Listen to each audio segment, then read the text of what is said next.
talk about interesting stories. Again, 10 years on the road, you see a lot, right? 25 years in the business, you see even more.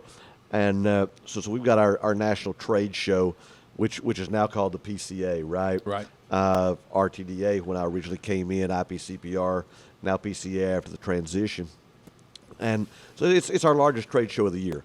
And it's the one time of year that I don't come to see you. You actually come to see me. Right. And I'm not coming in begging you for money. You're flying out to spend it with me, which is very, very different. And I've done that. Yes, you have. And so it's always a good time. But so we're at our trade show last year. And I go walking in. Now, I'm different. There you go. There's your other tee it up high, right? Yeah, I think we knew. So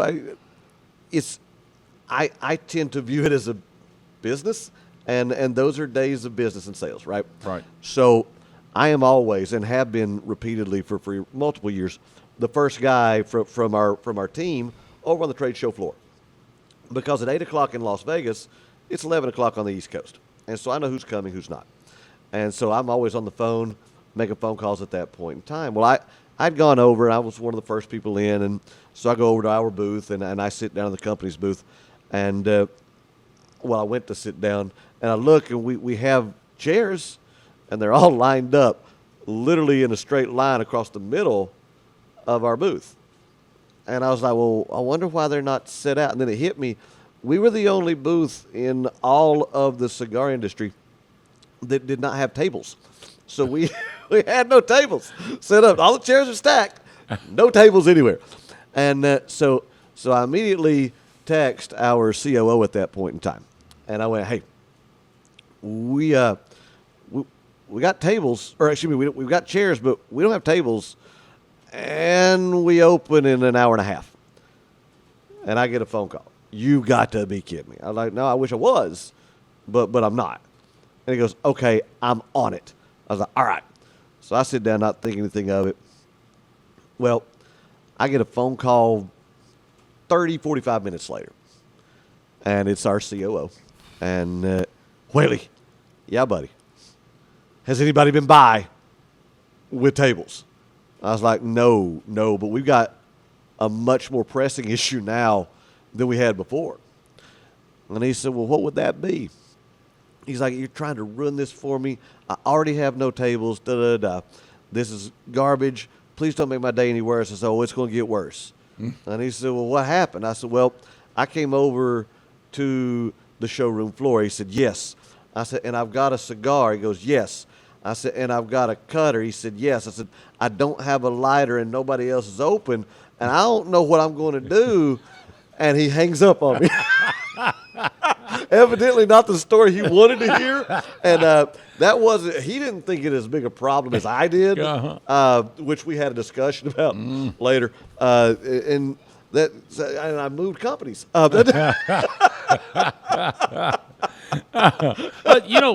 speaking of moving companies. Yes. When I got to know you, you were with Epicurio. Loved them to death. Amazing company. Great cigar brand. Is still one of my favorite brands. Mine too. And you can probably tell everybody, without me even having to mention it, what my favorite cigar of all time is. The Rebel Rebellious. It's the Rebellious. And sadly, EPC quit making it, and I'm still looking for extra Connecticut boxes. broadleaf. But about 5 years ago, not 5 years ago, I'm sorry, about 2 years ago, you found me several boxes and got them for me and brought them to me, and I think there were 5 boxes. And these have 10 cigars in them, each box. Yes. And my game plan was, I told Chris, I said, oh, man, I thank you so much for having this cigar because I love the Rebellious. So my game plan was to take 4 of those boxes, still in the cellophane, put them in my humidor at home in the bottom, not open the cellophane, and I was going to smoke 1 box and keep the others until maybe 2 or 3 years, and then maybe open another box. Right. 45 days later, all the cigars were gone. 45 days. I smoked 5 boxes of them, and now I don't have any Rebellious 45 again. days. So, I mentioned putting those in my humidor at home, which brings up something else. We have lockers here at Holy Smoke, and we've got, I think, 54 total lockers, and most of them are already occupied. Sure. But we have some available still. And I will tell you what we do with our lockers, which I think is very cool. And I'm not sure that many other shops do this, but a locker at Holy Smoke Cigars costs you $100 a month to rent, but you get $100 cigar credit each month. Right. Too. So it's basically a Outstanding. wash. So most guys that smoke cigars are going to smoke at least $100 worth of Of cigars course. a month. Now, do you give discount with that? We do. And what we do is you get the free cigars, and then you get early dibs, first dibs on specials that we do and that kind of thing. So a lot of our regulars who do have a locker, when they see a special come out, they'll buy a box of them up front Sure. and stick them in their locker. But talk to me about lockers in general, and what's your opinion of it? I love it. I absolutely, and on top of that, I love what you all do, but because there's value in it, right? You're not in so many places in so many ways. A lot of times we see lockers, and they're used essentially. You pay for air, Yeah. But what you all do that is so different and so unique is the idea that you're not buying a locker, you're buying your cigars. So you're okay, $100 for a locker per month. Right. Well, okay, fine, whatever. That's $100 in cigars per month. Yep. And you're giving it right back. Mm-hmm. So there's no, and then on top of that, you'd be foolish not to get a locker here, right? Because I'm going to spend $100, and on top of that, with my $100, you're going to give me a discount for spending what I would spend anyway. Right. I don't understand why you wouldn't, especially because the lockers are going to be humidified, well kept, checked upon. That's you can store anything that you want to in it. Right. Just a brilliant idea and business model. Well, I appreciate that. And one thing that we Who came up with it for you? I don't know. Some guy named Chris. His name was Chris, wasn't he? One thing that we decided to do early on when we put the lockers in is not to allow our customers to bring outside cigars in, and that is not selfish on our part. The reason we don't do that is because I know cases of people bringing outside cigars in, and we don't know where those cigars came from. Sure. Now, I don't care that we've got a customer that is spending $100 a month with us on buying cigars, and I don't care that if he comes in here and smokes a cigar from somewhere else. That doesn't bother me a bit. Our customers are loyal. They Right. spend money in here. Right. But that doesn't bother me. But what is scary about allowing people to bring outside cigars in is if they came from a source where they were in a warehouse for 3 or 4 years or something like that, or they weren't in a warehouse, they were in somebody's locker or humidor at home, and they could get the cigar beetles Sure, in them. And sure. if they get those in those cigars and they put them in one of our lockers, those things can just infect everything. And we it's- have to protect our own investment there. It's so interesting that you say that, and I was actually going to bring it up. One of the things I lost an entire humidor to it. So again, go back to my roommates. We split.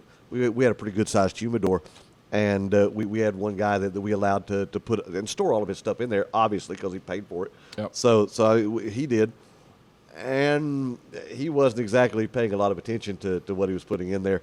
And we had the same thing happen. Yep. He had brought some stuff back from home. Yep. And put them in. We lost every single cigar in our humidor. Yeah.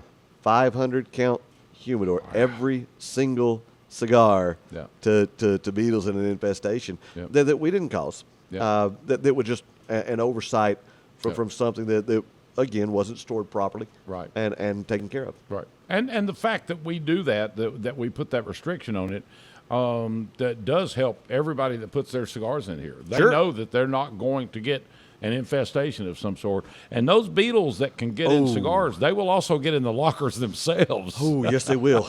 And everything else in the humidor, too. Yeah, yeah. So, and when we were at our first location, our lockers were in a separate room, 50 feet away from our humidor. Right. And we did that. We did differently when we moved into our new location back in August of this year.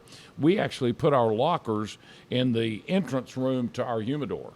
And so they're back there where they're getting the humidity that our humidor supplies, and the lockers we have these veins open in the back of them, and so the humidity actually goes down behind the lockers and gets into the lockers themselves and protects our stock. It protects everybody's cigars. What do you store everything at? Where do I store everything? No, what, like temperature, humidity? 72 degrees and 72%. Perfect. And quite frankly, it's not perfect. It's close, but when it gets dry around here in the winter, we have to be sure and stay right on top of that, because I have seen the humidity drop a little bit, but we don't let it drop too much. I mean, if we go in and it's down to 62% relative humidity, we add the water and get it back up, and we have very little problem with cigars drying out here. Well, and if 20 degrees outside with some ice will crack my windshield, which it did this morning.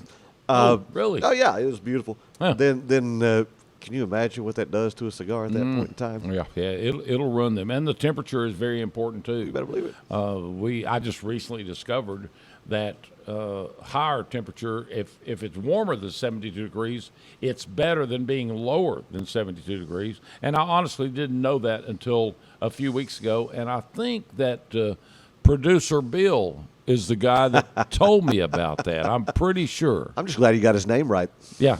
Me too. That's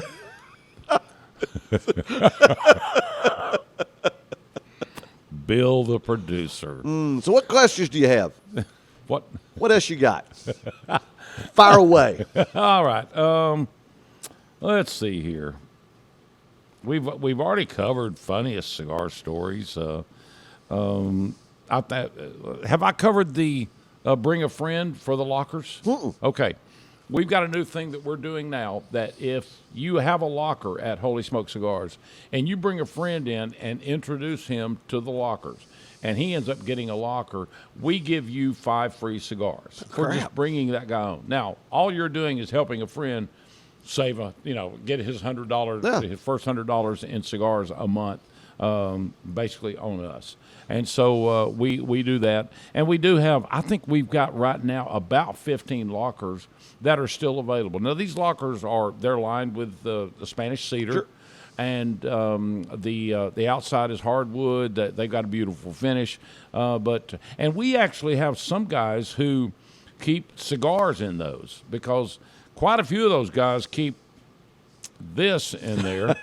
And the other day I was doing just a really short Instagram video to show our lockers in there. And while Risa was running the video, I go in and I grab a key and I open a guy's locker and I open it up, and it had 6 bottles of liquor in it. It didn't have any cigars, and I went, let's reshoot this and go to another locker. And by the way, cheers to the Welch brothers. No joke. And by the way, cheers to you. Cheers to you, my friend. Thank you for having me up. I sincerely appreciate it, man. All right, we're going to take a little break, and because according to Bill, I've still got a paper problem. Try